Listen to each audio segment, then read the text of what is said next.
സങ്കേതം എന്ന് പറയുന്നത്. ദേവസങ്കേതം അരനാഴിക അല്ലേ? പിന്നെ ഒരു ഈ ചിറ വരുത്തുവൊക്കെ വരുത്തോ ഇപ്പോഴും ഉണ്ട്. ഒരു 8:30 ആകുമ്പോൾ നമുക്ക് കാണാൻ തേര് പോകുന്നതായിട്ട് കാണാൻ പറ്റും. ദൈവമേ, കുളിര് പോരുന്നത് പറയുമ്പോ ഒരു രൂപ ഇങ്ങനെ വന്നിട്ട് മയിൽവാഹനത്തെ വരുന്നതായിട്ട്. അച്ഛന്റെ പേര്? എന്റെ പേര് നാരായണനാണ് അല്ലേ? വീട്ടുപേര്? പുതിയ വീട്. അപ്പൊ നമ്മുടെ ഈ സുബ്രഹ്മണ്യ സ്വാമിയുടെ വിഗ്രഹവുമായി ബന്ധപ്പെട്ട് കായംകുളം കായലിൽ നിന്ന് ഇവിടെ എത്തിക്കുമ്പോൾ അതിനെക്കുറിച്ചുള്ള വിവരങ്ങൾ എനിക്കും അറിയത്തില്ലായിരുന്നു. അപ്പം നമ്മളെപ്പോലെ തന്നെ ഒരുപാട് ആൾക്കാർക്ക് അറിയേണ്ടതുണ്ട്.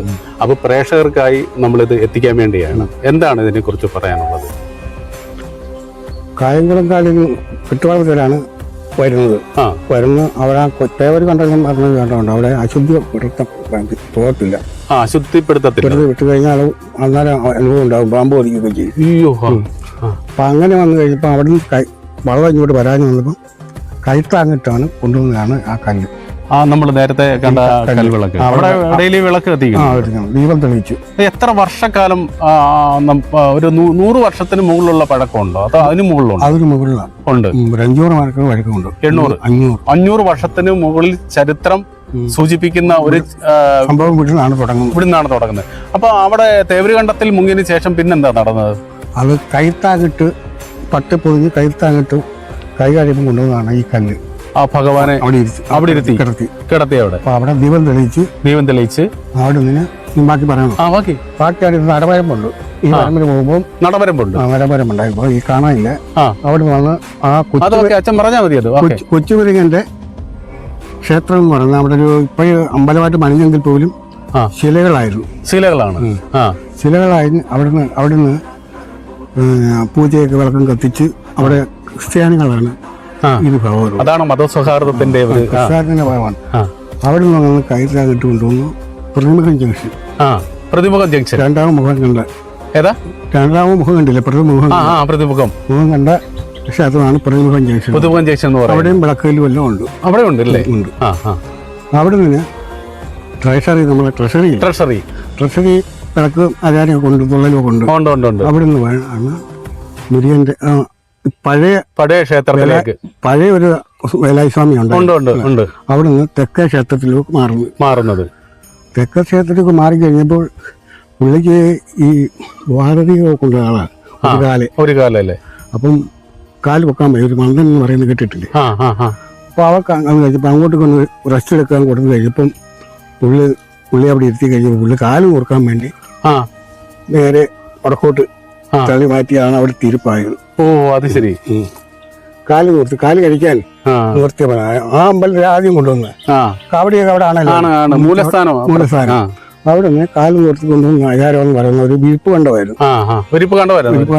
അതാ തുലാംപറമ്പ് നിന്ന് അവിടെയാണ് പിന്നെ സ്ഥിരമായി അവിടെ താമസമായത്. ഇവിടെ നിന്നാണ് ചരിത്രം പോകുന്നത്. ദേവസാഹന മയിലിനെ പോലെ സാദൃശ്യമുള്ള പക്ഷികൾ ഇവിടെ ഒരുപാട് വരാറുണ്ട്. മിക്കവാറും ചിലപ്പോഴൊക്കെ വരാറുണ്ട്. മറ്റേ കിളി കണ്ടല്ലോ, ഒരു കിളി. അതെ, മയിൽക്കോഴി എന്ന് പറയുന്നത് ഇവിടെ വരുന്നുണ്ട്. ഒരു 8:30 ആകുമ്പോൾ നമുക്ക് കാണാൻ തേര് പോകുന്നതായിട്ട് കാണാൻ പറ്റും. ദൈവമേ, കുളിര് പോരുന്നത് പറയുമ്പോ ഒരു രൂപ ഇങ്ങനെ വന്നിട്ട് മയിൽവാഹനത്തെ വരുന്നതായിട്ട് കാണാം. അതുപോലെ ഈ മയിലിനെ പോലെ സാദൃശ്യമുള്ള പക്ഷികൾ ഇവിടെ ഒരുപാട് വരാറുണ്ട്. മിക്കവാറും ചിലപ്പോഴൊക്കെ വരാറുണ്ട്. ഈ മറ്റേ കിളി കണ്ടല്ലോ, ഒരു കിളി. അതെ, മയിൽക്കോഴി എന്ന് പറയുന്നത് ഇവിടെ വരുന്നുണ്ട്. പിന്നെ ഈ അരനാഴിക ക്ഷേത്രവുമായി ബന്ധപ്പെട്ട് എങ്ങനെയാ നമുക്ക്? അരനാഴിക ക്ഷേത്രവും അതിനു മുൻപ് ഉള്ളതാണ്. ഈ മുരുകൻ സ്വാമിയുടെ ക്ഷേത്രം വരുന്നതിന് മുമ്പുള്ളതാണ്. അത്രയ്ക്ക് തലമുറകൾ കാളവണ്ടിയിലും ജലഗതാഗതത്തിലേക്ക് പോകുന്നത്. അവിടെ ഒരു വിളക്കുവരം കണ്ടു. അത് വള്ളങ്ങൾക്ക് പോകാൻ വഴികാട്ടി ഒരു ലാമ്പിൽ കുത്തിയിട്ടുണ്ട്, ലൈറ്റ് കൊടുക്കുന്നത്. അങ്ങനെ വള്ളം വരുന്നത് ഈ പ്രകൃതി അല്ല അന്നത്തെ അല്ല പായലൊന്നുമില്ല. അപ്പൊ അങ്ങനെ ഇത് കണ്ടാണ് വള്ളങ്ങൾ വരുന്നത്. ഒന്നോ രണ്ടോ വള്ളമല്ല, ഒരുപാട് വള്ളങ്ങൾ, ലോറി വരുന്ന പോലെ. എന്റെ അപ്പൂപ്പനൊക്കെ വന്നിട്ടുണ്ടെന്നാ കരിമ്പ് എടുക്കാനും എല്ലാ സാധനങ്ങളും ചരലായാലും കട്ടയായാലും പിന്നെ ഈ നെല്ലും വാട്ടുകപ്പ. ആലപ്പുഴ കഴിഞ്ഞ പിന്നെ ഇവിടെയായിരുന്നു അല്ലേ? നെൽപ്പുരക്കടവിലായിരുന്നു. തീർച്ചയായിട്ടും നമ്മുടെ ഇത്രയും അറിവുകൾ കാര്യം ഇത് ജനങ്ങളിലേക്ക് എത്തിക്കും. പുതിയ തലമുറകൾക്കൊന്നും ഇത് അറിയത്തില്ല.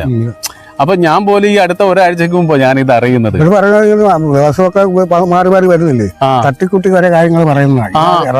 യഥാർത്ഥത്തിൽ ഇതാണ് ഈ സംഭവം. അപ്പൊ അതെ അതെ അതെ. അപ്പൊ നമ്മൾ അറിയേണ്ട കാര്യങ്ങൾ കൃത്യമായിട്ടും അറിവുള്ളവരോട് ചോദിക്കുമ്പോഴാണ് നമുക്ക് കൃത്യമായിട്ട് അതിന്റെ കാര്യങ്ങൾ.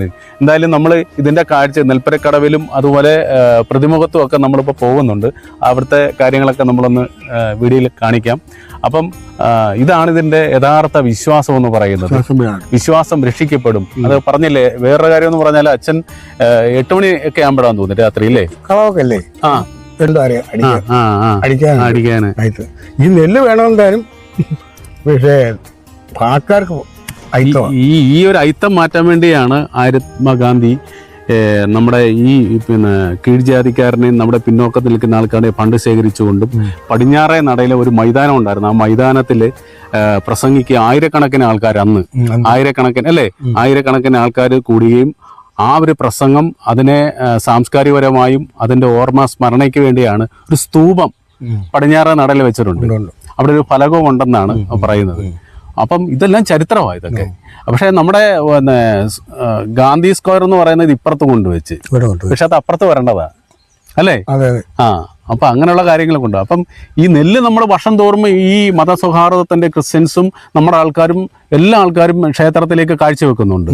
ആ കൂട്ടത്തിലല്ല, ഇവിടുത്തെ ലവീവെന്ന് പോലെ വഴിപാട് ഈ 25 ഏക്കറിലെ ഇതിന്റെ ഒരു അംശം ഭഗവാന് കൊടുക്കുക. അത് പിടിച്ചൊരു അപ്പൂപ്പൻ എന്ന് പറയാം, അപ്പൂപ്പനാണ് പാരമ്പര്യമായിട്ട് അവിടെ എത്തിക്കുന്നത്. പാത്തും പതുങ്ങിയാ പോയി കൊടുക്കേണ്ടത്. അല്ലാതെ നമ്മുടെ നെല്ല് ആവശ്യമുണ്ട്, പക്ഷെ നമുക്ക് അകത്ത് പ്രയോജനമില്ല. ഈശ്വര, അതിനൊക്കെ ഒരുപാട് മാറ്റം വന്നില്ല. നമുക്ക് ഇന്ന് നിന്ന് സംസാരിക്കാനുള്ള ഒരു സ്വാതന്ത്ര്യം ഗാന്ധിജി വയ്ക്കത്തില്ല. അതെ, കേരളത്തിൽ വന്നതാ. അപ്പൊ ആ കൂട്ടത്തിൽ ഇവിടെ സന്ദർശനം നടത്തി ഭയങ്കര ആവേശമായിരുന്നു നമുക്കത്. അതിനുശേഷമാണ് നമുക്ക് ഈ ക്ഷേത്രത്തിൽ പറയാം. അതായത് ആ ക്ഷേത്രത്തിന്റെ 4 വശവും നടക്കാനുള്ള അവകാശം പോലും നമുക്ക് നിഷേധിച്ചിട്ടുണ്ടായിരുന്നു. ഞാൻ ഒരു കാര്യം കൂടെ പറയാൻ വിട്ടുപോയിട്ടുണ്ട്. പറയാച്ച വയലൊന്നുമില്ല, കോളം പൊട്ടി കിടക്കുന്ന സമയമല്ലേ, ഈ കയറ് പൊട്ടിയങ്ങ് പോയി. കയറ് പൊട്ടി പോയപ്പോൾ എന്തുകൊണ്ടാ കുഴിത്തറ എന്ന് പറയുന്ന സാധനമുണ്ട്. അതല്ല, അതിനിപ്പുറത്തൊരു കുണ്ടുപരിപാടി ഉണ്ടായിരുന്നു. അവിടെ ചെന്ന് വളം നിൽക്കുന്നത് അവിടെ ദേവന്റെ കുരിത്തർ ദേവൻ എന്ന് പറയും ആചാരം ഉണ്ടായിരുന്നു. കല്ലിട്ട് അവിടെ കുരിത്തർ ദേവൻ എന്ന് പറയും. ഈ കുട്ടി അങ്ങോട്ട് പോയതാ വള്ളം, ഈ വിഗ്രഹമായിട്ടാ പോയത്. പിന്നെ പിടിച്ചു പറ്റി കൊണ്ടുവന്നത്. അപ്പൊ അവിടെ ഒരു ആചാരം ഉണ്ടായിരുന്നു. അവിടെ ഉണ്ടായിരുന്നു പ്രകൃതിയിലൊക്കെ ഉണ്ടായിരുന്നു അടുത്ത കാലം വരെ. ഭക്തജനങ്ങളെ, കേരളത്തിൽ അതിപുരാതനവും പ്രസിദ്ധവുമായ മഹാക്ഷേത്രങ്ങളിൽ ഒന്നാണ് ആലപ്പുഴ ജില്ലയിലെ ഹരിപ്പാട് ശ്രീ സുബ്രഹ്മണ്യ സ്വാമി ക്ഷേത്രം. ദക്ഷിണ പളനി എന്നും ഈ ക്ഷേത്രത്തിന്റെ ചരിത്രവും ഐതിഹ്യവും ഏറെ കൗതുകവുമാണ്. ഹരിപ്പാട് ക്ഷേത്രത്തിലെ പ്രധാന പ്രതിഷ്ഠയായ ചതുർബാഹു വിഗ്രഹം പരശുരാമൻ പൂജിച്ചിരുന്നുവെന്നും വിശ്വസിക്കപ്പെടുന്നു.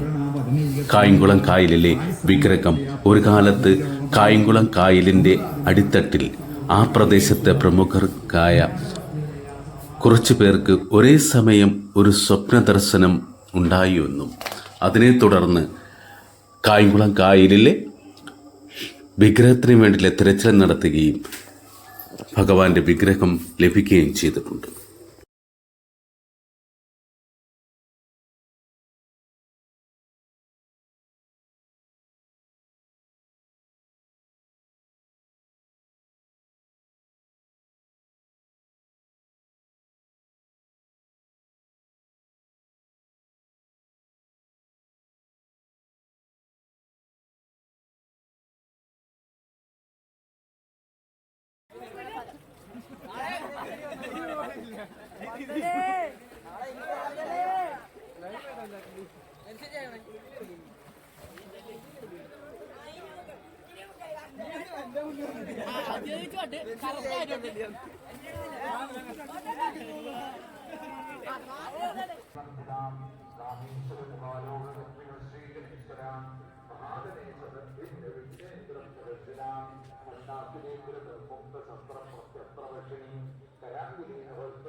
പരഞ്ജ്യോതി പരന്താവം പരമാത്മരാത്മരാം വാസകർത്താ വാസകത്രീ പരമന്ത്രോ വേദിനി മൂർത്താ മൂർത്താ നിത്യമുക്താ മുനുമാൻ സകംസയ സത്യവ്രതാ സത്യരൂപാ സർവ അന്തര്യാമിനീ സതി ബ്രഹ്മാണി ബ്രഹ്മജന്യേ ബഹിരൂപാം ദാർശിതാം വസവത്രീ വൃന്ദാജ്ഞാ പ്രതിഷ്ഠാ പ്രകടാകൃതി പ്രാണേശ്വരി പ്രാണദാത്രീ പഞ്ചാശത്പീഠ രൂപിണി വിശുദ്ധാവിയുക്തസ്ഥാവീരമാതാവി നിർപ്പനസു മുകുന്ദാമുക്തനിലയാമൂലവിഗ്രഹരൂപിണി കാവജ്ഞാപകരോഗി വചക്രം പ്രവർത്തനി സന്തസാര ശാസ്ത്രസാര മന്ത്രസാര തരോദരി ഉദാരഗത്തിൽ ഉദ്ദാമോ വിഭവ വർണ്ണരൂപിണി ജന്മമൃത്യുജരാതപ്രേന വിശ്രാന്തിദായിനി സർവോത്കൃഷ്ട്യ ശാന്ത്യാതീതകലാത്മിക ഗംഭീര ഗ്രേനാന്തസ്ത ഗർഭിത ഗാനരൂരവ കൽപ്പനാരഹിത കാഷ്ടാകാന്ത കാന്താത്മവിഗ്രഹം കാലികാർ നിർമുക്ത കാമകേളി തരംഗിത കനക്കനകത ലങ്കാലീല വിഗ്രഹധാരിണി അജാക്ഷേമി നിർമുക്ത മുക്ത ശുപ്രപ്രസാദിനി അന്തർമുഖ സമാരാധ്യ ബഹിർമുഖ സുദുർലഭാം ത്രീ ത്രിവർക്കതിലയാതൃസ്ഥ ത്രിപുരമാലിനി നിരാമയ നിരാലംബ സ്വാത്മാരാമ സദാശ്രുതി സംസാരഭംഗ നിർമ്മക്ത സമുദ്രണ പണ്ഡിതാം യജ്ഞപ്രിയ യജ്ഞകർത്തൃ യജമാനസ്വരൂപിണി ധർമാധാര ധനാധ്യക്ഷ ധനധാന്യവർദ്ധിനി വിപ്രപ്രിയ വിപ്രരൂപ വിശ്വഭ്രമണകാരിണി വിശ്വഗ്രാസ വിദ്രമാഭ വൈഷ്ണവി വിഷ്ണുരൂപിണി അയോനിരോനിലയാ ഗുണസ്ഥ കുലരൂപിണി സാമകാലപ്രിയ സൗമ്യ സദാശിവകുടുംബിനി സവ്യാപസവ്യമാർഗസ്ഥ സർവാപത്നിവാരിണി സ്വസ്ഥ സ്വഭാവമുദര ധീരാധീര സമർച്ചിത ചൈതന്യാത്മ സമാരാധ്യ ചൈതന്യ കുസുമപ്രിയ സദോദിത സദാ തുഷ്ട തരുണാദിത്യ പാടലാം ദക്ഷിണാരാധ്യ ധനസ്മേരമുഖാംബുജാം കൗളിനി കേവല അനർഘ്യ കൈവല്യ പദദായിനി സ്തോത്രപ്രിയ സുതിമതി സുസംസുത വൈഭവ മനസ്വിനി മാനവതി മഹേശി മംഗളാകൃതി